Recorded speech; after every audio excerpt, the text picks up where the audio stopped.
Okay, I guess you can start. Okay. Well, that's good. So, well, good afternoon. Thank you for inviting me to or letting me attend this online webinar. I'm happy to be here. And before we start, I want to thank Ina for translating my presentation for me. But it's an honor to be here this morning. Доктор Андерсон говорит всем приветствие. Спасибо большое за то, что вы предоставили ему такую возможность принимать участие в этой конференции. Он благодарит вас за эту возможность, и он рад начать. Он также благодарит меня за то, что я еще ничего не сделала. Okay, go ahead. Sure. So today I want to talk about, Today I want to talk about assessment and program evaluation, but I want to put it in a larger context of organizational change. Often we focus on assessing existing student learning outcomes, but we need to think about a broader picture. Значит, сегодня доктор Андерсон будет говорить о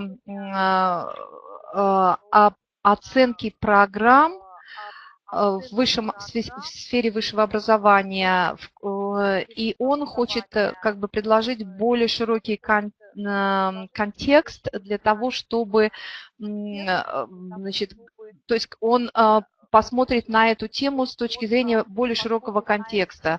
То есть мы должны понимать, что происходит вокруг, для того, чтобы понимать, как мы будем оценивать наши программы. In the 21st century, I think we are challenged to rethink education to meet the learning needs that students have for the 21st century. Ну, в 21 веке сейчас мы должны как бы переоценить вообще свои подходы, переоценить то, что мы думаем, как студенты наши воспринимают, понимают обучение. Это очень важно сейчас. The challenge is that organizations tend to be very stable and resistant to change, and particularly educational organizations. Проблема в том, что, ну или проблема, или вызов в том, что в этом изменяющемся мире, в котором мы находимся, организации, особенно образовательные организации, они очень консервативные, и они стремятся к тому, чтобы сохранять свой статус-кво, чтобы сохранять стабильность вот в том, в которой они находятся. And the reason for that is, good luck translating this, Ina, but it's a theory called autopoiesis. That is, organizations maintain a stable identity and understand the world in terms of their own internal values. Значит, в теории это называется autopoiesis, что обозначает, что образовательные учреждения, они как бы поддерживают свою текущую деятельность, подчиняя вот внешние изменения своей внутренней стабильности. То есть они рассматривают внешний мир с точки зрения своего внутреннего видения. The other thing they do is when they see themselves out of alignment with their external environment, they do something, they have a maintenance strategy called enacting the environment. That is, they try to reach out and make the environment change to fit their internal values. Значит, вот такая стратегия у образовательных учреждений есть, которая, значит, они стремятся, когда они видят, что изменяющаяся среда, то есть среда меняется вокруг них, но они стремятся не сами измениться, они стремятся как бы подчинить эту окружающую среду под свои собственные видения, под свои собственные нужды.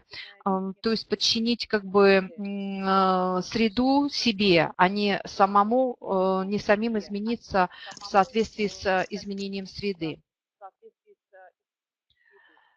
So all this means educational organizations, schools and universities largely look the same as they've looked for even hundreds of years. If you took a doctor and a professor from 1900 and you transported them up to the present day and plopped them in their work environment, the doctor would recognize almost nothing in terms of the equipment and procedures, but the professor would largely understand everything they saw, with the exception of this kind of webinar environment.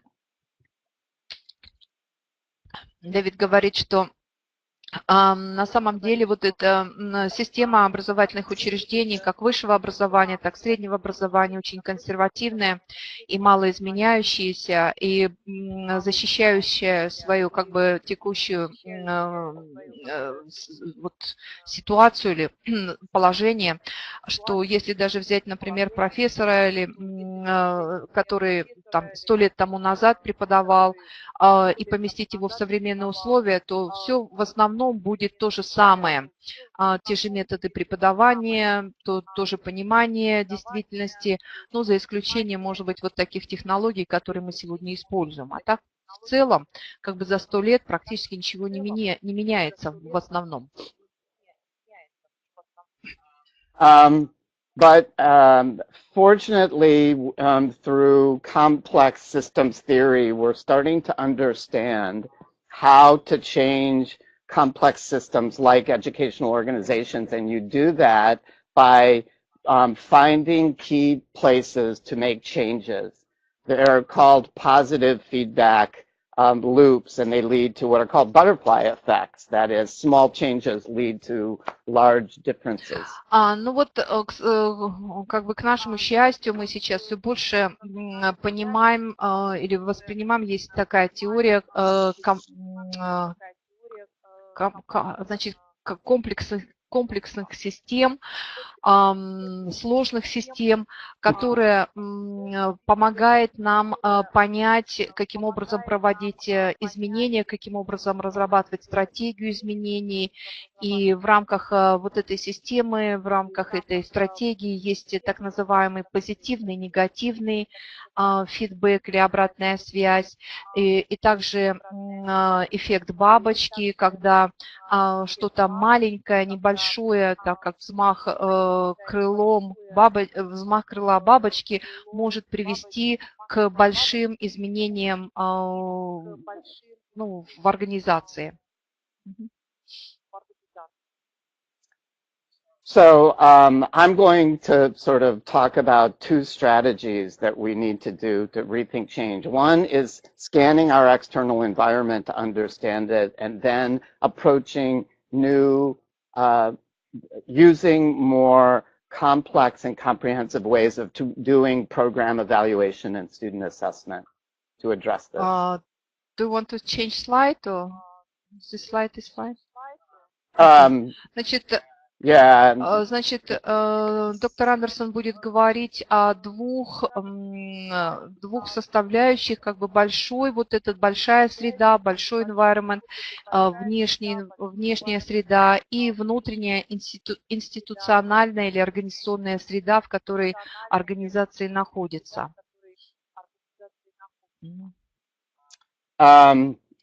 So the one step is to look outside and do what's called an external environmental scan. And this is something that companies do regularly and thoughtfully, but educational organizations tend not to do this very well. Ну вот первый шаг – это так называемое сканирование внешнего внешней среды – это то, чем компании, бизнес-компании постоянно занимаются, то есть изучение рынка. Они постоянно изучают, что происходит во внешнем мире, какие новые услуги, новые продукты можно предлагать на этом рынке.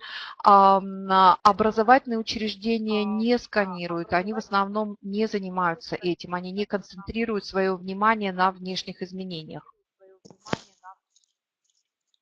So when a program does an environmental scan, they need to think about two levels of the external environment, what's called the macro environment and what's called the educational environment. That is, the macro environment is the larger social environment. The educational environment is the environment within the field of education. Значит, когда образовательное учреждение сканирует внешнюю среду, необходимо видеть две составляющие. Это макросреда, то есть та среда, в которой мы все живем и находимся, действуем, и образовательная среда, то есть среда индустрии, определенной индустрии, то есть образовательных учреждений, что происходит в других образовательных учреждениях. Yes, so in the macro environment, we use the acronym STEEP. It refers to reviewing 5 dimensions of the social environment: social, cultural issues that are going on in the larger environment, technological ones, economic ones, what are called ecological, environmental ones, and political ones. Когда мы смотрим как организация на макросреду, на большую среду, то мы используем вот 5 такой компонентный, что ли, подход. Он называется STEEP по первым буквам этих компонентов, название этих компонентов. Это социальный компонент, технологический, экономический, экологический и политический. Right, and understanding this economic environment helps you then understand the educational environment. The educational environment has 2 principal dimensions. One's the task, what's called the task environment. That's the part of the environment that directly influences students, inputs, and outputs from the organization. And the other is the institutional environment, which is the shared culture that all universities and schools have. То есть, понимая вот этот внешнюю среду, мы можем дальше посмотреть на внутреннюю среду внутри индустрии, образовательной индустрии. И здесь 2 компонента, они вот помечены красным цветом. Task – это для чего мы все здесь находимся, то есть для чего проходят эти процессы, сами образовательные процессы в других образовательных учреждениях, каким образом, какие программы существуют, какие цели ставятся, что ожидается на входе, что есть на входе, что ожидается на выходе. Все это относится к task, это задача как бы в переводе, этот компонент. А второй компонент – это институциональный, это относится к той культуре, которая существует внутри индустрии, потому что мы знаем, что другие наши коллеги из других университетов, из других школ, мы с ними говорим на одном языке, у нас похожие ценности, то есть у нас одинаковая культура. And of course, all of these understanding changes in this environment helps us rethink what we should be focusing on in terms of our internal programs and organizations. Значит, понимание вот тех изменений, которые происходят в макро среде и которые происходят в нашей индустриальной, так сказать, образовательной среде, они должны помогать нам понять, какие ценности мы должны провести в своей организации. Вот этот самый маленький кружок с словом ORG – это организация, обозначает организацию, то есть то образовательное учреждение, в котором мы непосредственно находимся, работаем и в котором мы должны провести какие-то изменения в соответствии с изменениями во внешней среде. One recommendation we make when people are doing this environmental scan is to differentiate between what are called events in the external environment, trends, and what are called underlying drivers. Often we focus on just an individual policy that's been passed in the political environment and try to respond to that.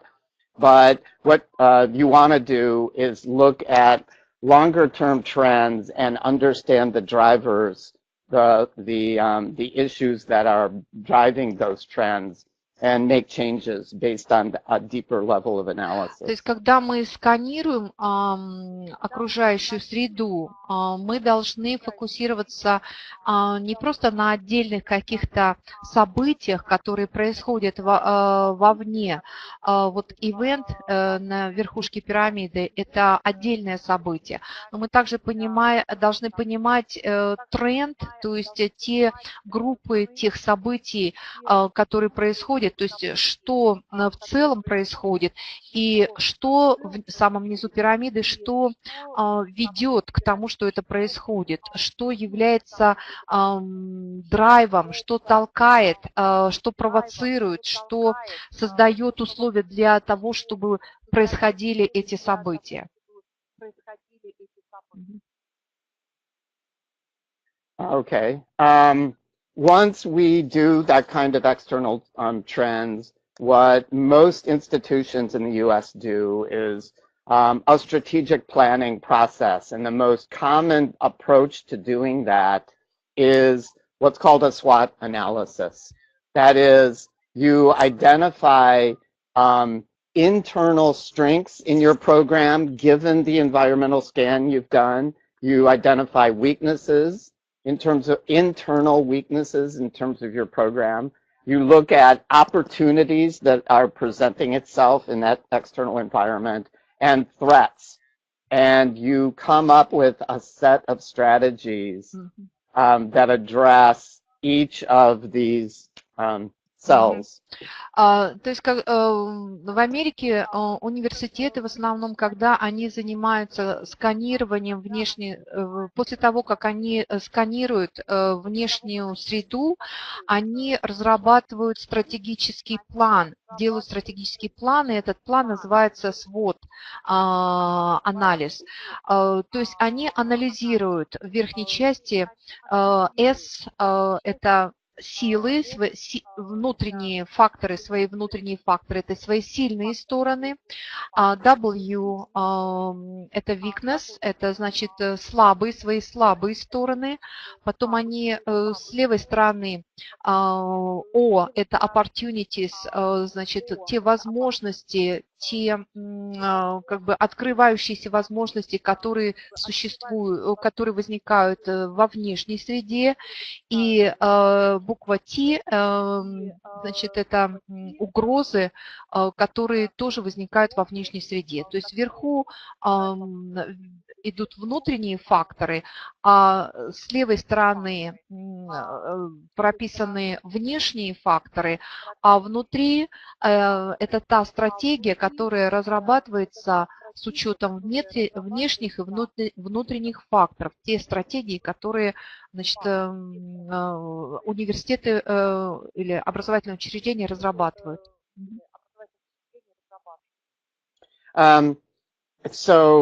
What's important here is that all these strengths and weaknesses and strategies have to be geared to a new vision of student learning and what strategies are going to help us move towards student learning. I want to keep I want to mention that the focus is always on student learning goals. Значит, для чего разрабатываются эти стратегии? Прежде всего, они разрабатываются для того, чтобы ответить потребностям обучающихся, для того, чтобы студенты обучались как бы более эффективно. То есть суть этих стратегий для того, чтобы улучшить образовательный процесс. Okay. So that is on the sort of external analysis. That strategic planning feeds into the university's mission statement and overall broad set of goals, or at least a department or program's overall mission and goals grounded in student learning. And this becomes the context for program evaluation. Значит, вот это сканирование внешней среды, она прежде всего начинается, то есть каким образом преломляется в тех изменениях, которые университеты делают. Они пересматривают свою миссию, свои цели и свой стратегический план с ориентировкой или с основной целью улучшить процесс образования. So we draw a distinction between what's called evaluation and assessment. Assessment is collecting data to measure something we want. Evaluation is a broader process of decision making. Значит, мы разводим здесь понятия. Я на самом деле не знаю, как тут перевести. Assessment evaluation переводится одним словом, как бы оценка. Но assessment это когда собираются данные для анализа, а evaluation это когда производится оценка как бы в большем охвате для принятия лучших решений, для принятия более правильных решений. So the evaluation process is one where broad goals are translated into specific measurable objectives around this new vision of student learning based on the external environment. That SWOT analysis gives you a set of strategies, services, programs that you're delivering and implement. You then gather data on elements of the student learning outcomes in that program, which is assessment.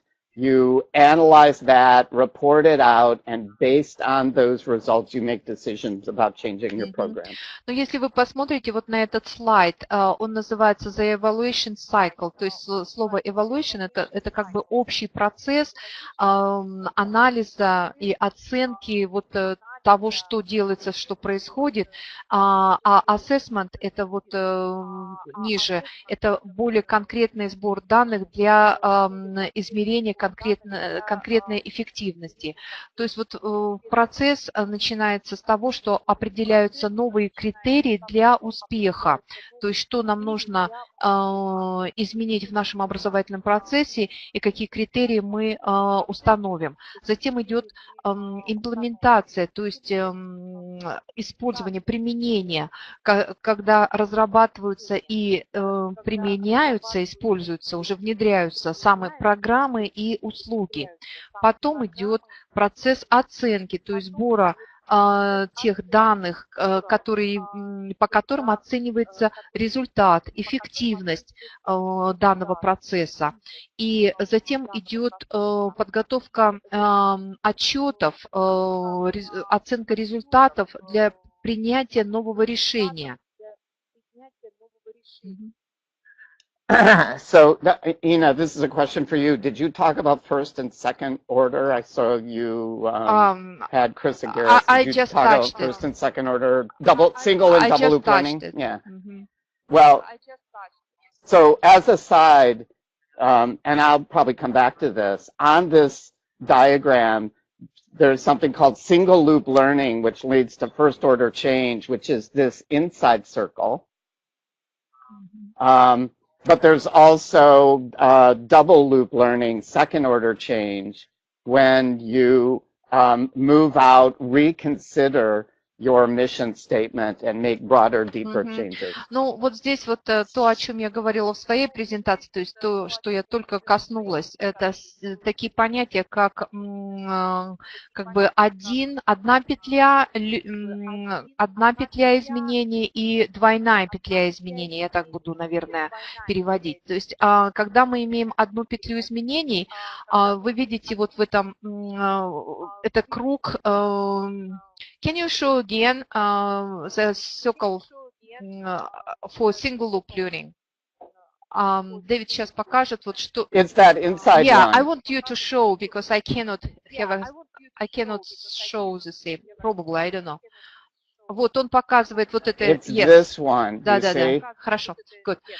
Значит, вот то, что он показал фиолетовым цветом, это как бы одна петля изменений. То есть в чем здесь?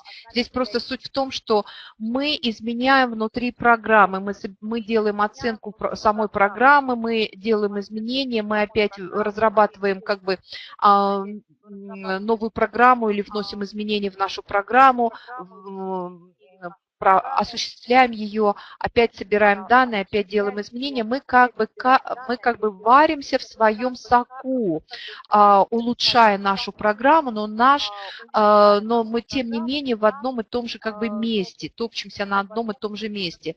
Второй двойной цикл, двойное изменение, это когда мы возвращаемся к нашей миссии, к нашим целям, к нашему стратегическому плану и смотрим, насколько как бы наши изменения соответствуют тем целям и задачам, которые сформулированы на уровне организации, самой организации, на более высоком как бы уровне.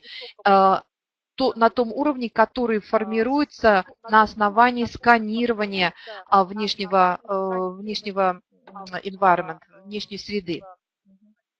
I think I explained. Okay. Oops, sorry. I'm going too many. So, in order to comprehensively evaluate our program for both single and double loop learning, the model that is most common in the US is Aston's IEO model.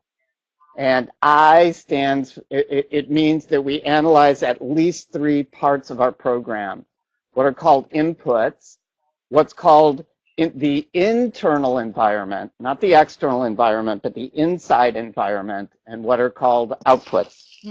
Значит, вот эта модель, она наиболее распространенная в использовании при оценке, она называется Остин's модель IEO по первым буквам вот этих 3 компонентов. Первый компонент – это input, то есть то, что мы имеем на входе, это те знания, с которыми приходят к нам студенты, это их бэкграунд, то есть это их демографические данные, это откуда они приходят, те ресурсы, которые имеются.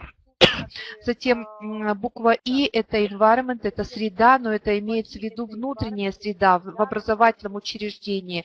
Это осуществление программы, это сам процесс образовательный. И outputs – это то, что мы имеем на выходе, те знания, с которыми студенты выходят, то воздействие, которое они имеют на окружение. So, did you give examples of sort of input, environment, outputs? Yeah. Okay, good. The key here is often when we assess and evaluate in higher ed, we only look at our outputs. We measure what our students learn with a test, and then we make decisions about how effective we are. But that does not tell us how effective our program really is, because without knowing where students start, what other influences might have impacted their learning, we don't really know how effective our program is. To really understand it, we have to do all three. Значит, в реальности что происходит? В основном, конечно же, мы фокусируемся на выходе, на том, что мы имеем на выходе. Мы меньше всего смотрим на то, что мы имели на входе, на сам процесс, в котором находятся наши учащиеся. Мы больше смотрим, с какими показателями мы имеем результаты на выходе. И это, к сожалению, не показывает полной картины, насколько мы эффективны, потому что мы реально не смотрим на вход и на сам процесс. Right, okay. So, again, the external scan is helping us rethink all of these, not get caught in how we traditionally think about IEO, but constantly thinking about new approaches. Значит, Дэвид говорит, что, конечно же, когда мы делаем вот этот внешний анализ, внешней среды, то это нам больше помогает видеть то, что мы делаем внутри. So, again, assessment is data collection, what data you collect on each of those elements. And we use 5 approaches to data collection. Значит, assessment – это то, что мы понимаем под сбором данных, и, значит, от того, какой процесс, как бы, чтобы оценить наш процесс, чтобы оценить результат. И здесь используются 5 основных направлений, 5 основных подходов. Right, and we tend to use what are called mixed method designs to do program evaluation. That means we collect both quantitative and qualitative data. Значит, данные, которые собираются, они относятся к разным видам данных. Они quantitative, то есть те, которые статистически могут обрабатываться, и qualitative, которые качественные как бы, данные, которые не обрабатываются статистически, а анализируются по типу тем для выявления основных моментов. So, the quantitative data tends to be in 2 forms. One is large existing databases that are collected by the institution from students at regular intervals and are saved in large databases. And as students, as additional data is collected, it's added to student records. But this is sort of pre-existing institutional data. Значит, среди вот этой статистического типа данных у нас есть 2 основных ресурса. Один ресурс – это национальная база данных разных университетов, когда федеральные службы, они собирают информацию со всех университетов и имеют это в базе данных. То есть это и существующая информация, которую мы можем использовать. Помимо этой, каждый университет имеет свой там определенный департамент, который собирает внутренние данные и обрабатывает, то есть институциональные, организационные базы данных.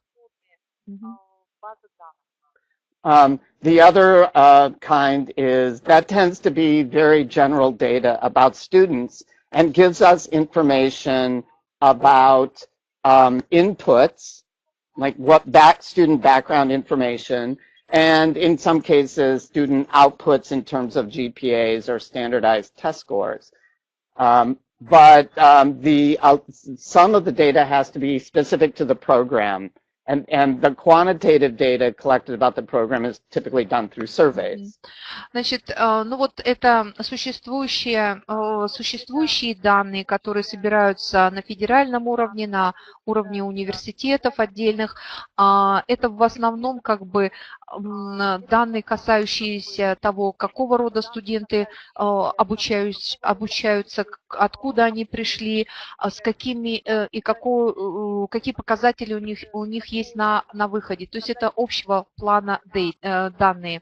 А вторая категория данных – это данные, которые проходят в основном по дисциплинам, по определенным сферам, как бы участие в жизни университета, это через разные опросники и тесты. So in addition to the quantitative data, we collect qualitative data specific to programs. That's done with interviews, observation, and analyzing artifacts, that is, things students produce during their courses, portfolios, and essays, and works of art, and performances. Ну, к качественным данным относятся вот три категории. Это первое, мы собираем данные через интервью, которые могут быть структурированными или неструктурированными, через фокус-группы. Второе, это observation, это наблюдение, которое мы проводим в университетах на наших занятиях. Это, например, когда посещают классы, занятия, преподаватели друг друга наблюдают. И третье, это артефакт-анализ, это когда мы анализируем те продукты труда, которые производят наши студенты или наши преподаватели, или, ну, как бы те люди, которые вовлечены в образовательный процесс. Например, это выпускные работы, какие-то другие вещи.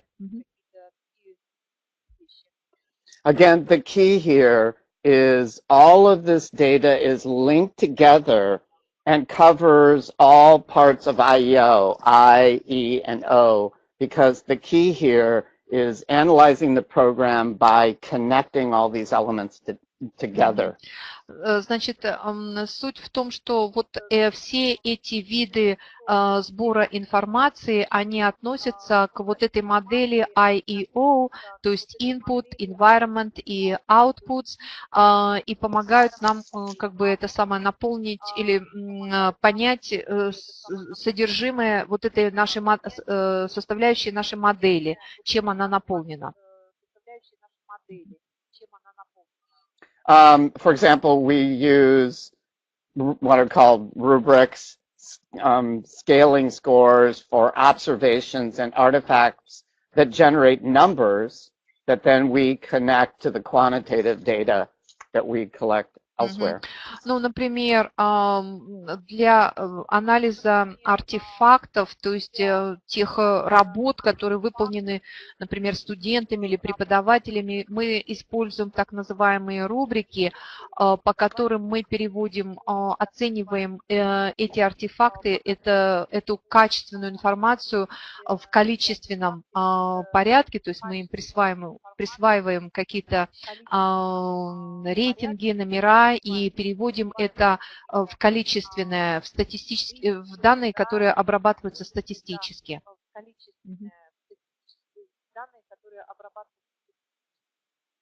So, just to, wait, did I? Yeah, okay. So once the data is collected, we use quantitative, both qualitative and quantitative ways of analyzing the data. And I'm not going to go into the statistics, but the importance here is we do not just look at average scores, descriptive statistics. The point of analyzing IEO is understanding how different elements influence each other, which means you have to use advanced statistical techniques to see relationships in the data. Значит, вот это собранные данные, собранная информация, она анализируется как качественными методами, так и количественными, то есть статистическими методами. На этом слайде вы можете видеть разные статистические методы, подходы, которые используются для того, чтобы не просто там посмотреть, например, какие-то среднестатистические показатели, но и чтобы проверить самого разного рода гипотезы, посмотреть, каким образом разные факторы взаимодействуют друг с другом, как одни факторы влияют на другие факторы. То есть такой достаточно серьезный статистический анализ проводится с этими данными.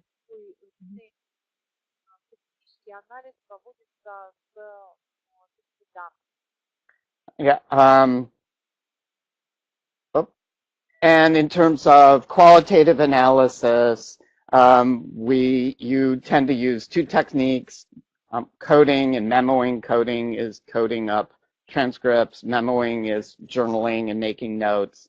And there are various techniques to ensure reliability, validity, trustworthiness, credibility in that qualitative analysis. I don't want to go into detail on this. Unless they're interested. So, для анализа качественной информации, то есть не статистической информации, используются два основных подхода. Но первый – это тематический анализ, это кодирование информации, это анализ записей рефлективного характера во время наблюдения за каким-то действием. И второй подход – это как бы на правдоподобие, на надежность полученной качественной информации. И здесь разные формы, которые проверяют, насколько эта информация адекватная. Например, триангуляция. Триангуляция, например, если вы интервьюируете, скажем, разных людей, и как минимум 3 человека дают вам одну и ту же информацию, и эти 3 человека не влияют друг на друга, то есть они заранее как бы не договаривались, или у них нет, как бы они не знают о том, что говорят другие люди, но когда информация поступает к вам из 3 независимых источников, это называется методом триангуляции, то есть это проверяет, насколько эта информация релевантная, насколько эта информация достоверна, правдоподобна и требует вашего внимания. То есть если минимум 3 человека говорят о чем-то, значит это важно. Ну и другие там подходы, например, негативный анализ кейсов, то есть как бы анализ с тем, чтобы вскрыть негативные стороны, не позитивные, к чему мы стремимся, а наоборот, как бы негативные, ну и другие. Okay, I gave a couple examples. Okay. Yeah, okay. Whoops. Okay. Yeah, I didn't want to go into too much on that. One comment is, as we analyze this data in the program in IEO, the idea is to move to identify patterns in this data as you're looking at relationships. And this is generally moving from seeing data as just numbers or themes, and providing the meaning, which moves to information, and then understanding the deeper patterns in the IEO model, and then eventually moving to embedded knowledge within the system. Mm-hmm. And this is a movement up a scale from data to wisdom. Mm-hmm.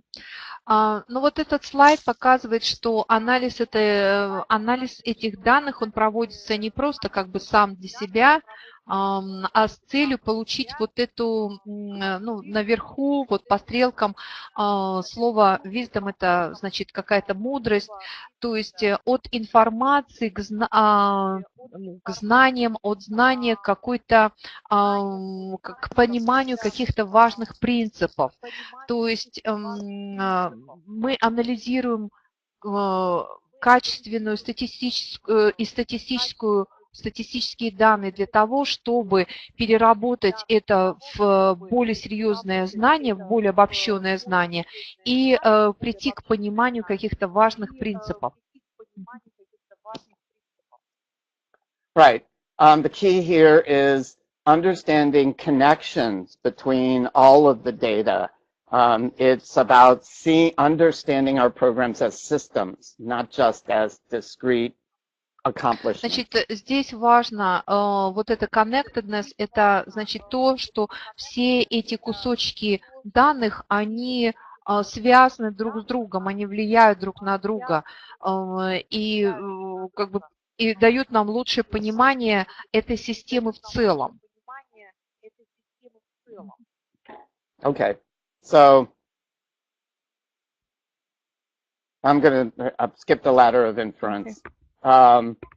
Although to say a key part, I will say a key part of seeing change in your organization is what's called cultural change. And that means digging into people's embedded assumptions.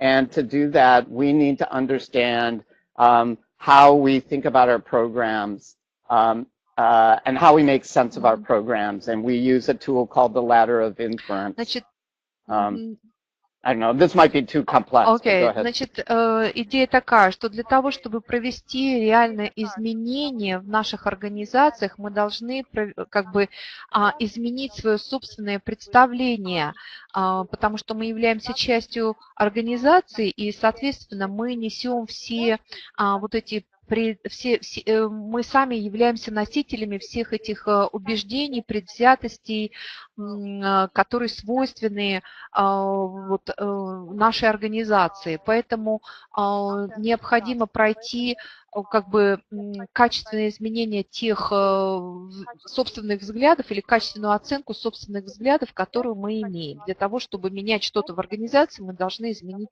себя сами. Right, and the key thing I want to come back to is when we're making sense of what we see in the data, we make certain assumptions. And those assumptions are often, sometimes they're explicit, but more often than not, they're subconscious and implicit and tacit.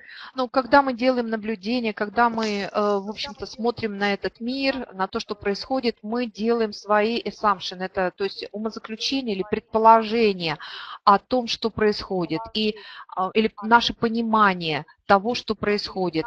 Иногда это понимание достаточно как бы очевидно, имеет какую-то достаточно понятную логическую связь, откуда идет наше понимание таким образом, что это хорошо или что это плохо, это должно быть, это не должно быть.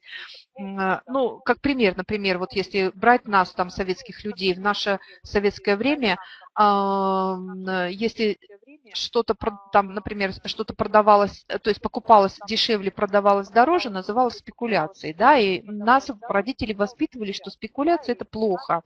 А в сегодняшнем мире, если что-то покупается дешевле, продается дороже, называется предпринимательское как бы видение, это рынок, это другой взгляд. И сегодня это не является, уже не рассматривается как плохо. А, например, для моих родителей это до сих пор является чем-то плохим. Для меня это, я более открыта к рынку, я уже не вижу в этом ничего плохого. А для молодого поколения это вообще является нормой жизни. То есть мы живем с определенными какими-то предположениями. Иногда эти предположения можно видеть, откуда наше мировоззрение, видение мира происходит. А иногда это не видно, мы не знаем, почему мы так считаем. Мы просто так считаем, мы так росли, нас так воспитывали. А правильно оно, неправильно. Для нас правильно, для кого-то неправильно. То есть многие такие предположения должны быть как бы мы должны сами оценить или как бы понять, откуда все это идет, почему мы думаем так или иначе. Okay, I gave some examples. Yeah, good. So I don't know. How much time do we have? We should probably wrap it up. So let's not talk about the iceberg then.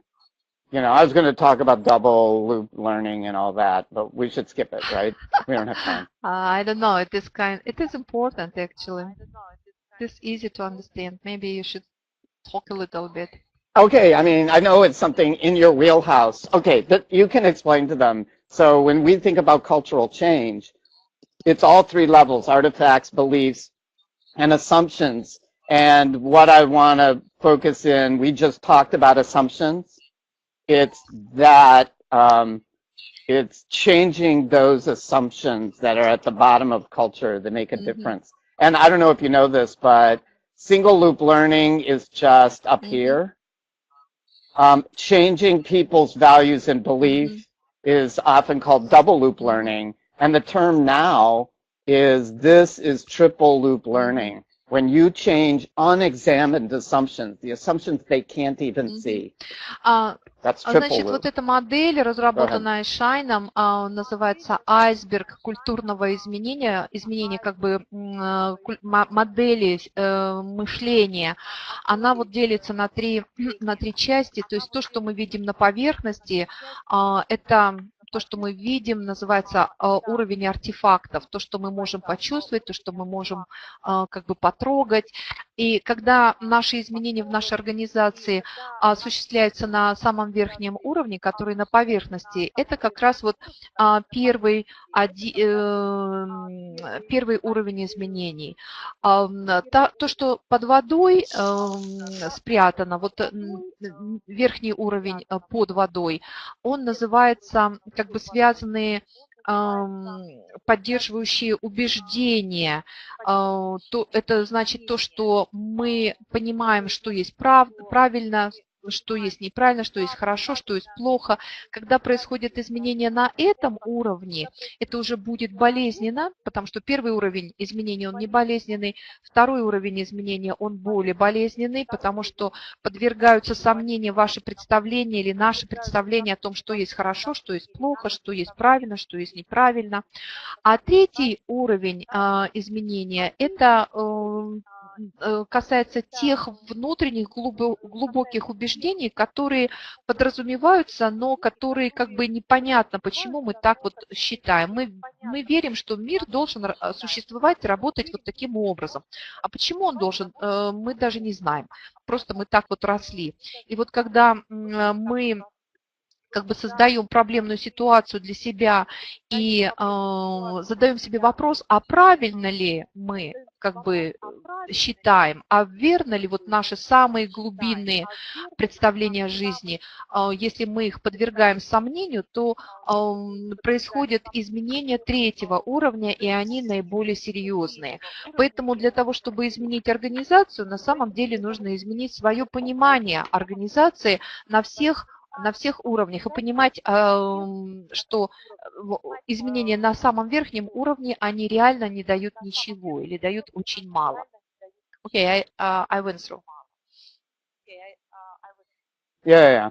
And so the next slide is just, you probably gave examples of this, but when we talk about deep unexamined underlying assumptions, we're talking about assumptions we make about, things like, what's our relationship with the environment? Is human activity inherently competitive or cooperative? How do we value competition and cooperation? It's really core things. It's what's human nature. It's very, very deep things that we just accept as cultural norms and we don't question.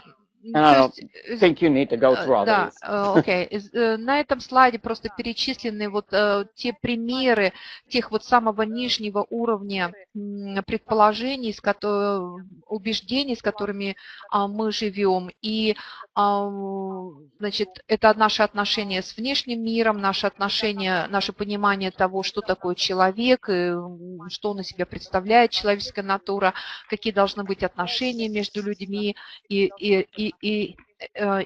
иерархические, или как бы соревновательные, или когда все участвуют. То есть все зависит от того, то есть разные сферы того, во что мы верим, перечислены вот на этом слайде. Okay, David, go further. Let's go further. Yeah, okay, but I'm going to skip this. You've already talked about it. And I'm going to end with one issue, and we don't have to go in this, but if we're closing this loop, we're doing decision making, and we've learned something through our program evaluation, and we've dug in and uncovered assumptions we've made, and now we want to shift the culture. We want to shift how people do their work. Decision making happens in sort of 4 different ways. There's what's called the rational decision-making process. There's a political one and a process one and an anarchy one. And education does not fall into a rational model. It does not.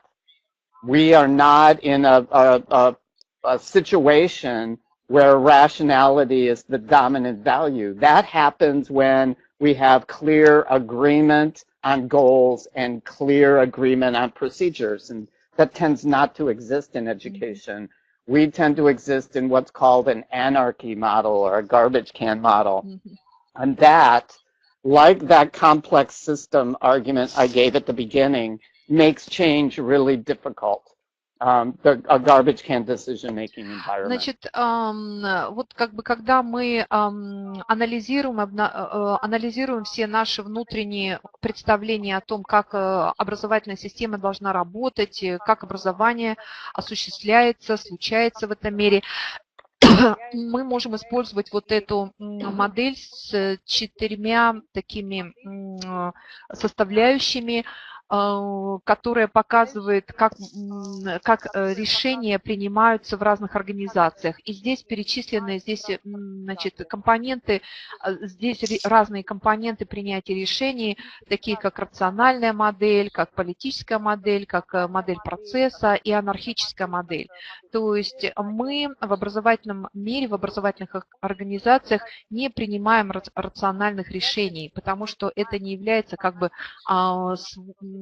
свойством образовательных учреждений. Как правило, если анализировать, каким образом решения мы принимаем, то мы попадаем в этой сетке, мы попадаем в анархическую модель, где решения принимаются согласно теории, которая называется garbage can. Garbage can – это мусорное ведро, такой как бы образ для формы принятия решения.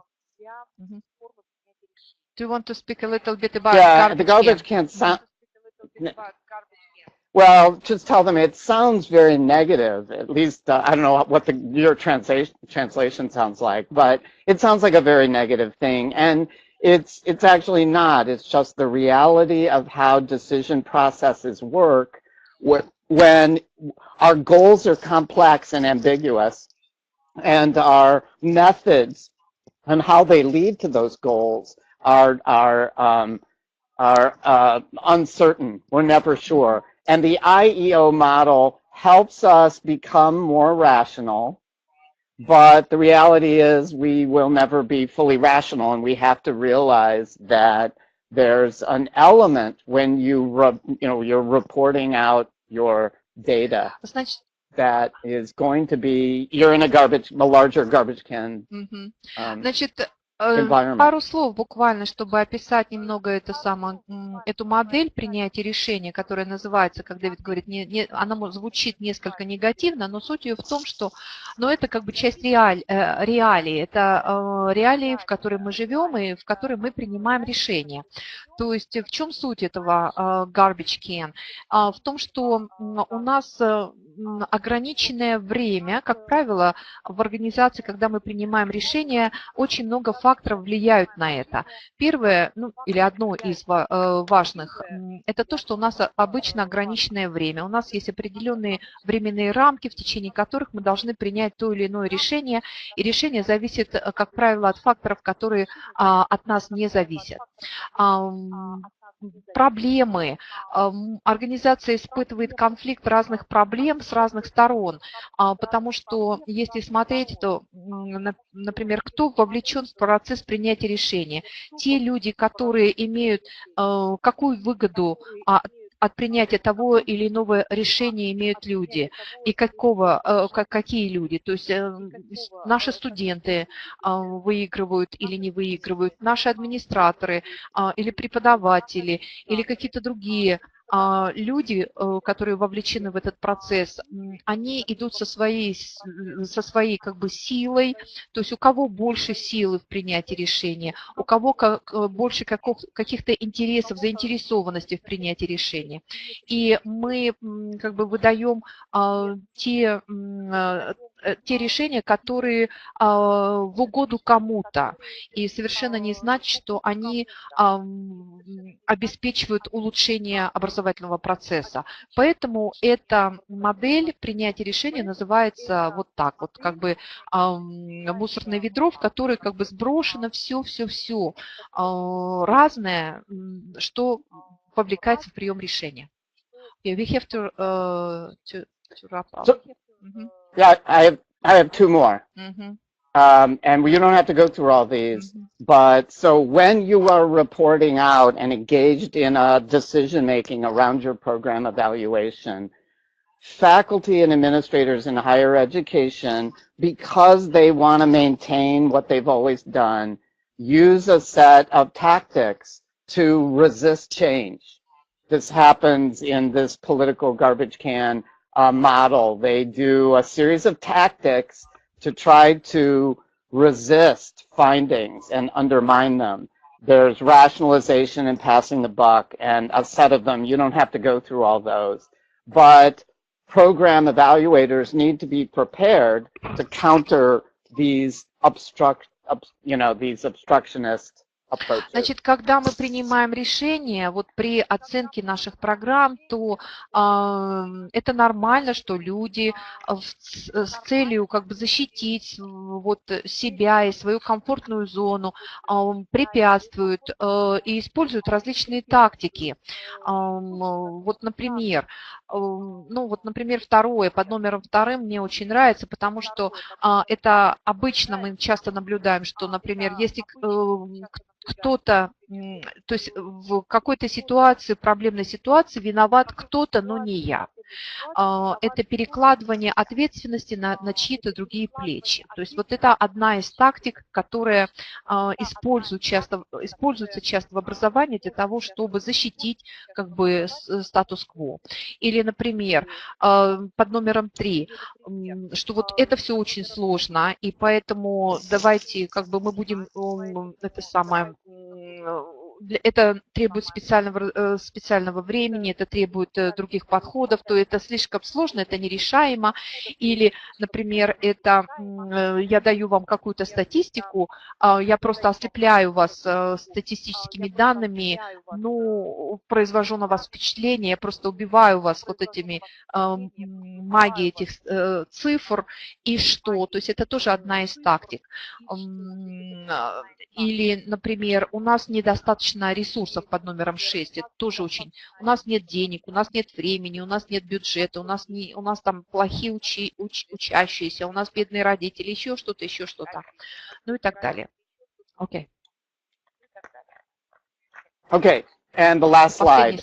So we have a set of administrative strategies that you use in this kind of model. I'm not going to go over these. My concluding statement is to emphasize is we often focus on assessment and program evaluation by just looking at outcomes, maybe student learning outcomes. But we need to do a much more comprehensive evaluation, and we need to understand that evaluation is embedded in this complex anarchy model, because program evaluators often, even if they do a comprehensive evaluation, it doesn't go anywhere because of these external forces. But if they do scans, and they deal with the organizational complexity around program evaluation, they can make a difference. That's it. Значит, административные стратегии для людей, которые делают оценку программ и разрабатывают рекомендации.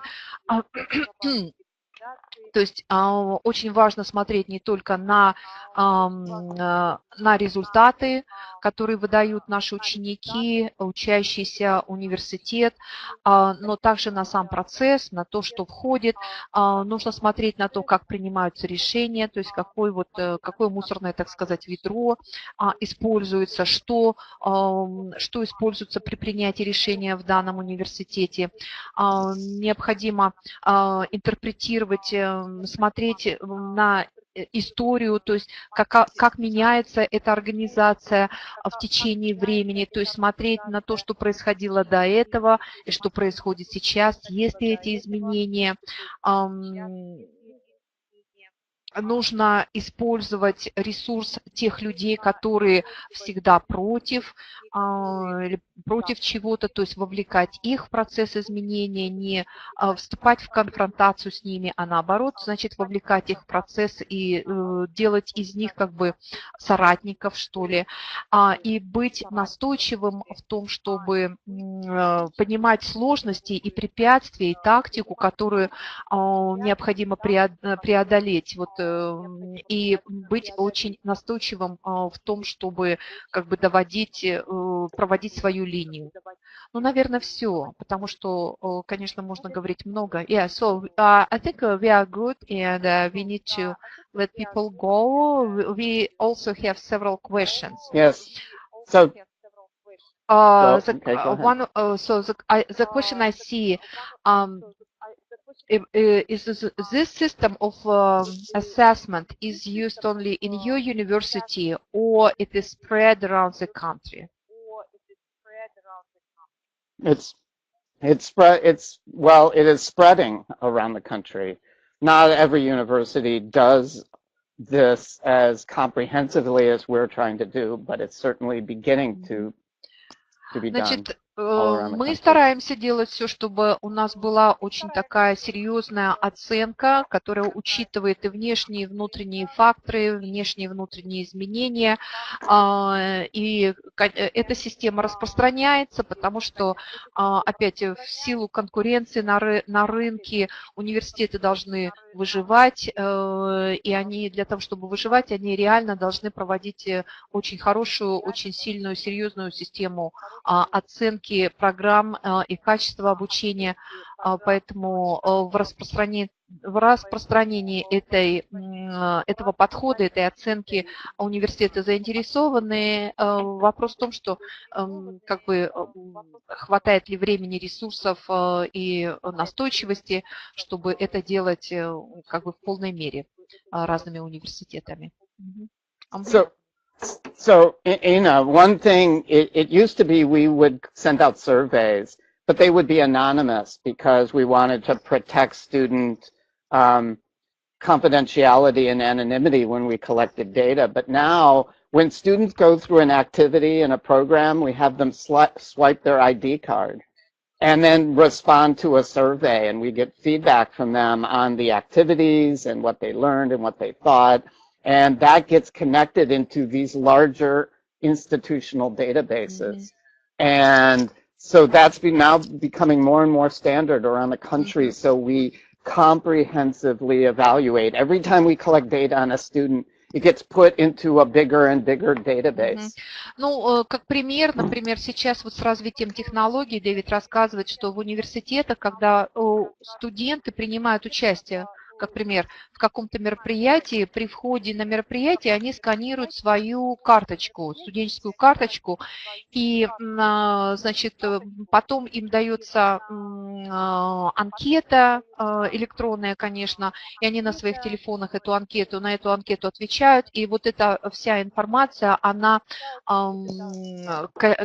собирается и анализируется университетом. То есть сейчас с развитием технологий получается больше возможностей по сбору информации, по более такому серьезному анализу информации. Good.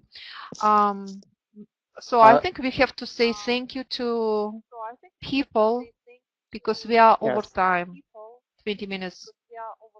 Yeah, I'm sorry. It's okay. But thank you.